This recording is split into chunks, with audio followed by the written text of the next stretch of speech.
Welcome in, everybody. Today, we're going on a deep dive, Mm. into Japanese wine, Yeah. specifically the Yamanashi region. Oh, very cool. It's nestled right at the foot of Mount Fuji, and we've got a Yeah. ton of sources here, like historical accounts, terroir analyses, grape descriptions, the whole 9 yards. Yeah. We're going to discover how Yamanashi went from basically no wine production Right. to making these really unique wines that are getting like worldwide recognition now. It really is a fascinating journey when you think about it, Yeah. especially compared to, those really old traditions in Europe. Yeah, for sure. Yeah. One of the things that I think is so cool about Yamanashi is the grape, this Koshu grape, Yes. over 1,000 years old, native to Japan, Wow. makes these delicate wines that pair so well with Japanese cuisine.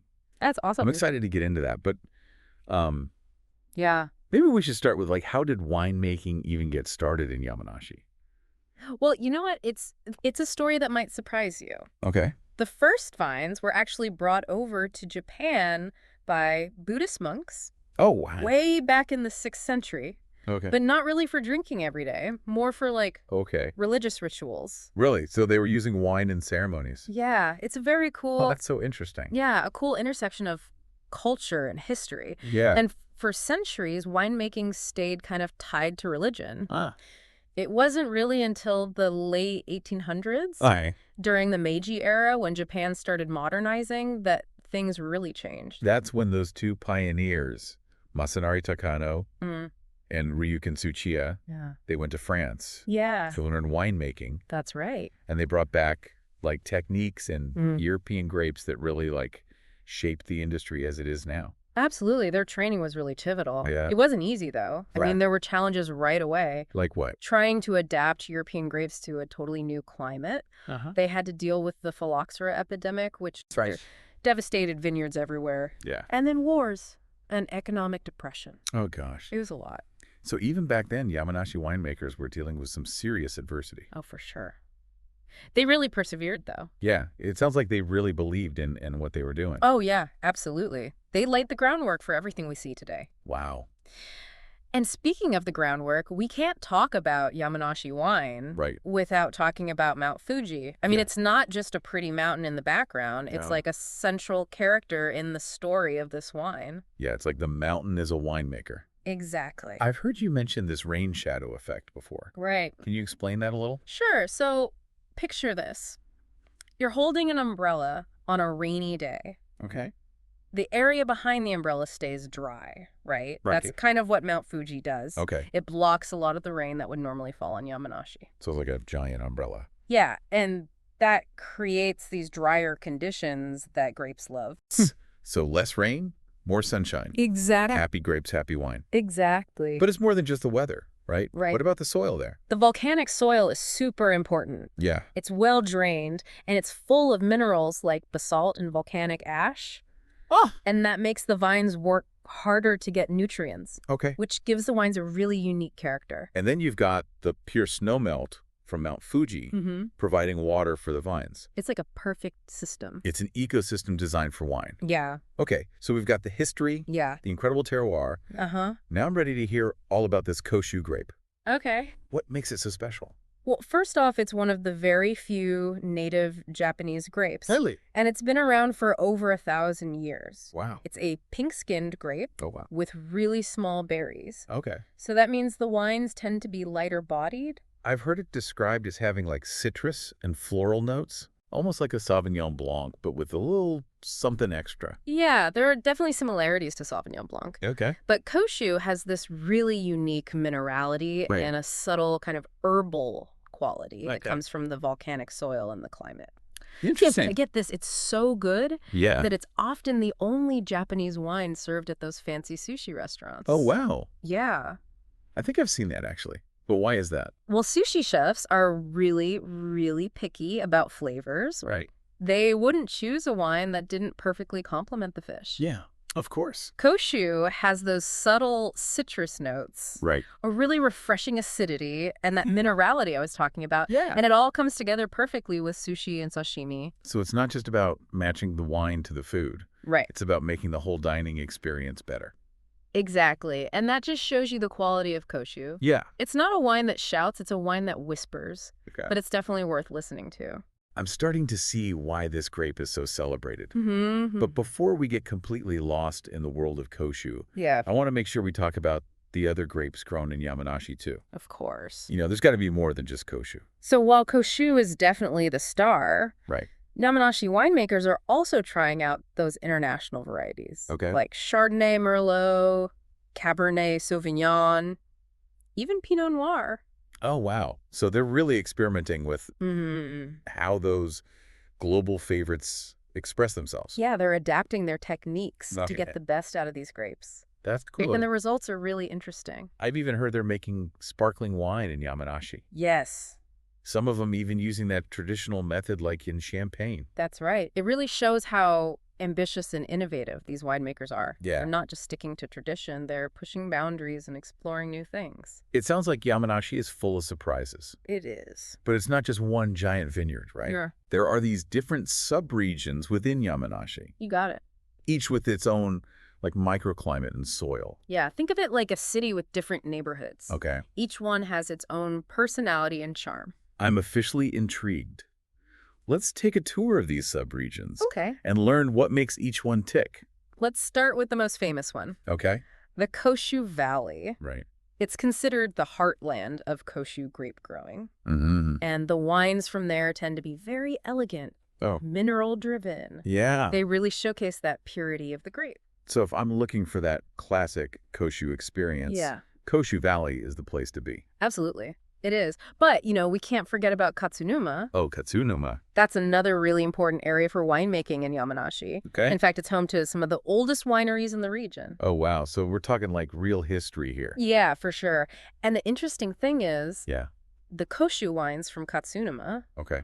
they're usually a bit more intense and complex than those from Koshu Valley, Okay. partly because of the age of the vines Right. and the specific type of soil there. So it's like the same grape, but Yeah. expressed in different ways. Exactly. The terroir in Katsunuma brings out different sides of the Koshu grape. Interesting. Yeah, so you get a richer, more layered flavor profile. So cool how the same grape can make Right. such different wines depending on where it's grown. It is fascinating. That's what I love about wine. There's always something new to learn. For sure.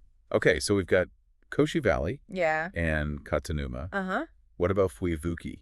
Oh, Fuivuki is interesting Yeah. because it's right at the base of Mount Fuji. Okay. So it's actually warmer there Oh, wow. than the other subregions, Interesting. which makes it perfect for growing those red wine grapes. So this is where like the Merlots and Cabernet Sauvignons might do well? Exactly. And they also grow a lot of Muscat Baillier in Fuivuki. Muscat Baillier. Yeah, it's a hybrid grape developed in Japan that really thrives in warmer climates. So if you're a red wine drinker, Fuivuki is the spot. Definitely. Okay, so let me recap here. Yeah. We've got Koshu Valley, known for like those elegant mineral Koshu wines. Mm-hmm. Then there's Katsunuma Mm-hmm. with its more intense Koshu, Right. and Fuivuki focusing on red wines, and this Muscat Bailey. A grape? Yeah, you got it. Sounds like Yamanashi has something for everyone. It really does. But let's talk about how these wines are actually made. Okay. We've covered the history, the terroir, the grapes. Right.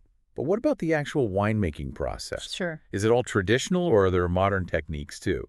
Well, it's a really cool blend of both. Oh, cool. You'll find winemakers who are carrying on the old ways, passed down through generations, Mm-hmm. but also those who are experimenting with new techniques and pushing the boundaries. So it's like respecting the past, Yeah, but also embracing the future. exactly. I love that. Are there any specific examples that come to mind? Oh, yeah. For example, the harvest. Okay. It's often still done by hand, Wow. especially for those high-end wines. Really? That way they can choose only the best grapes. That's got to be a lot of work. It is, but it shows the care and attention that goes into every bottle. Yeah, that's amazing. And then for fermentation, Mm-hmm. they often use a mix of traditional and modern methods. Oh, like how? Well, Koshu, for example, Okay. is often fermented in stainless steel tanks Mm. to keep those delicate aromas and that purity. Yeah. But red wines might spend some time in oak barrels to get more complexity and structure. So they're really tailoring the process to each specific wine. Exactly. Yeah. It's all about finding that perfect balance. So they're taking the best of both worlds Mm-hmm. to make wines that express the spirit of Yamanashi. That's it. But I'm sure there are challenges too, right? Of course. Like what kinds of things are Yamanashi winemakers facing these days? Well, one of the biggest challenges, like in many wine regions, is climate change. I was going to say that. Yamanashi has been getting wetter summers Oh, no. and more typhoons lately, Really? which can be bad news for grapes. Yeah, too much rain can't be good. No, it can lead to diseases and affect the quality of the grapes. So that rain shadow effect might be backfiring a little bit. Yeah, you could say that. But I'm sure they're not just giving up, are they? Oh, no, they're not. Yeah. There's actually a lot of research happening It's okay. into developing resistant grape varieties Oh, wow. that can handle the changing conditions. So they're getting ahead of the curve. They are, and there's also a growing focus on sustainable practices That's great. in the vineyards to help with climate change, too. So they're adapting and finding solutions. Exactly. They're not just sitting back and letting it happen. That's the spirit. But climate change isn't the only challenge. Right. They also have to deal with competition. Oh, yeah, like what?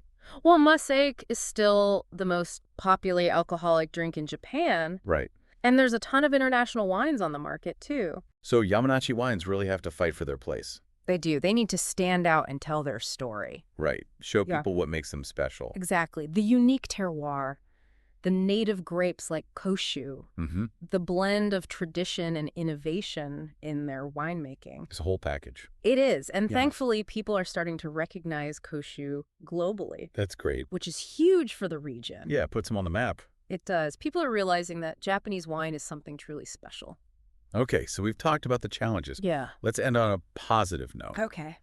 What gives you hope for the future of Yamanashi wine? Well, I'm really excited about the growing appreciation for Koshu, Mm, internationally. yeah, This grape is finally getting the recognition it deserves. it's about time. It is, and it's opening up this whole new world of flavors and experiences for wine lovers. I gotta admit, I'm pretty intrigued by Koshu myself now. I knew you would be. What else are you excited about? Well, I'm also really encouraged by the focus on sustainability Yeah. that I'm seeing in Yamanashi. Mm-hmm.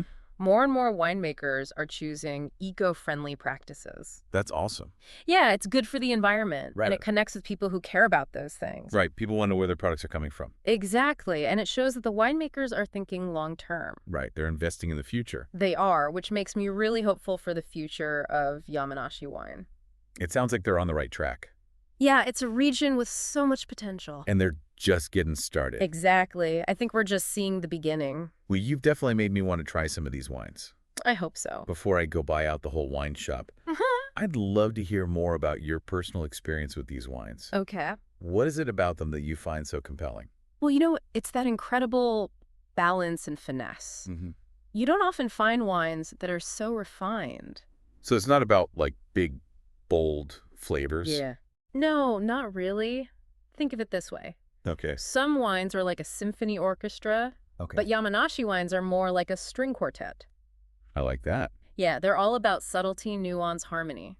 Interesting. There's a real purity to them, a sense of place. Yeah. You can taste the Mount Fuji and the volcanic soil in every sip. You've mentioned before how well they go with Japanese food. Oh yeah, the pairing is just perfect. Like what specifically? Well, Koshu, with its citrus and minerality, Right. it's made for sushi and sashimi. Makes sense. But it goes beyond that too. Imagine having Koshu with tempura or Wow. yakitori, even some lighter noodle dishes. I'm getting hungry just thinking about it.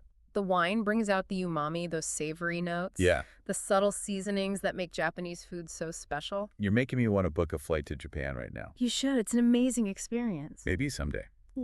Okay, let's say our listener is intrigued. Mm-hmm. They want to try some Yamanashi wines. Okay. Any tips for finding good bottles? Sure. If you're new to Yamanashi wines, Yeah. I'd start with Koshu. Okay, It really captures the essence of the region. that makes sense. Look for bottles from producers in the Koshu Valley or Katsunuma. Right, we talked about those. Those are known for making really high-quality Koshu. Okay, good to know. And what if they want to branch out from Koshu?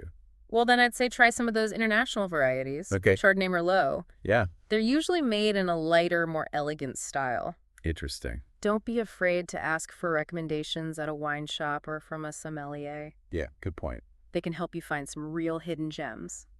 And of course, we can't forget about the sparkling wines. Oh, definitely. Yamanashi sparkling wines are fantastic. Okay.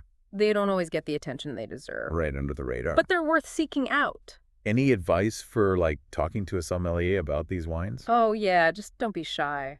Right. Most sommeliers love to talk about wine. Yeah, they're passionate about it. Tell them what kind of flavors you like or what you're eating, Hmm. and they'll point you in the right direction. Good advice.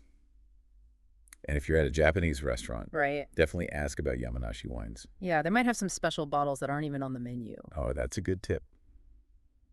So be open-minded, be curious, ask questions. Exactly. That's what exploring wine is all about. Well said. As we wrap up our deep dive into Yamanashi wine, Yeah. any final thoughts?